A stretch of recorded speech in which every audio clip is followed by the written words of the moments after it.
رات کو نیت کر کے سویا تھا کہ میں نے صبح اٹھ کے تہجد پڑھنی، اور پھر ایسی نیند آئی کہ اٹھ ہی نہیں سکا، تو اس کو پوری تہجد کا ثواب ملے گا۔ سبحان اللہ۔ نیند کا مزہ بھی اس نے لیا، اور جو نیت کی تھی اس کی وجہ سے پورا ثواب بھی ملے گا۔ لیکن اگر پھر بھی وہ تشنگی رہ جاتی ہے نا کہ نہیں میں نے تو پڑھنی تھی، تو اللہ کے نبی صلی اللہ علیہ وسلم نے ایسے لوگوں کے لیے اپنا ایک اور سنت طریقہ بھی بتایا ہے کہ جب سورج بلند ہو جائے، اشراق کا ٹائم ہو گیا ہے، صبح سورج نکلنے کے بعد 20-25 منٹ بعد، تو وہ اگر 11 رکعتیں پڑھتا تھا تو اب وطر نہیں پڑے گا، اب وہ وطر کو بھی جفت بنا لے، 12 رکعتیں پڑھ لے۔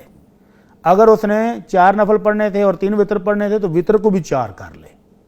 تو اس طرح وہ جفت عدد میں تہجد کی نماز 12 رکعت کر کے وہ دن کے ٹائم پڑے گا تو بھی ثواب پورا ہی مل جائے گا۔ کیا آسانیاں ہمارے دین اسلام، آسانیاں ہیں ان کے لیے جو کرنا چاہتے ہیں، جو اجر لینا چاہتے ہیں۔ اور یہ آسانیاں نا، یہ اشفاق صاحب میرے کان میں بار بار کچھ چیزیں، ان کا بھی جذبہ ایمانی اور بڑھ گیا ماشاءاللہ۔ ویسے تو ماشاءاللہ پر نور اور نیک آدمی ہیں، ہمارے پروڈیوسر ہیں جی اشفاق صاحب، جن کا ذکر کریں۔ پہلے انہوں نے کہا کہ یہ بھی پوچھیں کہ قل هو اللہ 2-3 بار پڑھی جا سکتے ہیں، تو جیسے آپ نے فرمایا آپ چاہے 100 مرتبہ پڑھ لیں، ایک تو بات یہ۔ دوسری بات سورہ فاتحہ کے بارے میں بھی کہہ رہے ہیں جی کہ وہ کتنی مرتبہ پڑھ سکتے ہیں؟ سورہ فاتحہ ایک بار ہی پڑھنی ہے، حکم ہے کہ ایک بار پڑھیں، ٹھیک ہے۔ اس کے بعد کی جو قرات ہے وہ آپ کی مرضی پر ہے، وہ آپ 2 سورتیں پڑھیں، 10 پڑھیں، سارا قرآن پڑھ لیں، آپ کی مرضی پہ۔ دوسری بات وہ کہہ رہے ہیں جی اردو میں بھی دعا کی جا سکتی ہے، پنجابی میں بھی کی جا سکتی ہے، اپنی زبان میں بھی یہ کی جو جا سکتی ہے۔ بہتر اور اولا جو ہے نا وہ یہی ہے کہ جو مسنون دعاؤں میں ایسی کوئی چیز رہ نہیں گئی کہ جو آپ اللہ سے لینا چاہیں اور مسنون دعاؤں میں ہو نا، تو کوشش کریں کہ جو اللہ کے نبی نے دعائیں سکھائی جو آپ کی زبان مبارک سے نکلی ہوں گی، ان جیسی تاثیر کسی اور زبان میں مل سکتی ہے؟ ممکن ہی نہیں ہے نا۔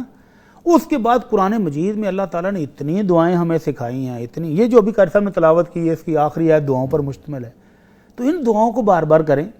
اور بالفرض بندہ کہتا ہے جی مجھے ابھی نہیں عربی میں دعائیں یاد نہیں ہوتی، تو یہ نوافل ہیں، نوافل کے رکوع اور سجدے میں اگر کوئی شخص اپنی زبان میں بھی دعا کرنا چاہے تو کر سکتا ہے۔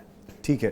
اچھا دعاؤں کا آپ نے کہا نا تو مجھے بڑا ایک دم سے یاد ہے، جیسے سجدے میں سبحان ربی الاعلیٰ کے بعد سبوح قدوس ربنا رب الملائکۃ والروح، پھر اس کے بعد اللہ اللہ ربی، وہ یہ ہم پڑھ سکتے ہیں۔ ٹھیک ہے۔ اچھا ایک چیز اور بتا دیں کہ اگر جیسے ہم نے تہجد کا کہا کہ ہم نے نیت کی ہے، ہم نے پڑھنی ہے، ہم کس طرح مینیج کریں؟ اب جذبہ ہے اور نیند نہیں آ رہی، آنکھ لگ نہیں رہی، تو کیا تھوڑی دیر کے لیے آنکھیں موند کے اٹھ کے پڑھ سکتے ہیں؟ یہ بھی ایک بات رہ گئی بیان کرنے کہ سونا لازمی نہیں ہے۔ رمضان میں ہم نے عشاء کے فوراً بعد پڑھ لی، تو اماں جی عائشہ رضی اللہ عنہا سے پوچھا کہ اماں جی اللہ کے نبی صلی اللہ علیہ وسلم تہجد کی نماز کب پڑھتے تھے؟ تو آپ نے فرمایا کہ آپ رات کے جس حصے میں اللہ کے نبی کو تہجد پڑھتے ہوئے دیکھنا چاہیں آپ دیکھ سکتے ہیں، یعنی آپ رات کے ہر ٹائم پڑھ لیتے تھے، اور جب آپ دیکھنا چاہیں کہ آمنہ کے لال سوتے کب ہیں صلی اللہ علیہ وسلم، تو رات کے ہر حصے میں آپ ان کو کبھی سوتا ہوئے بھی دیکھ لیں گے۔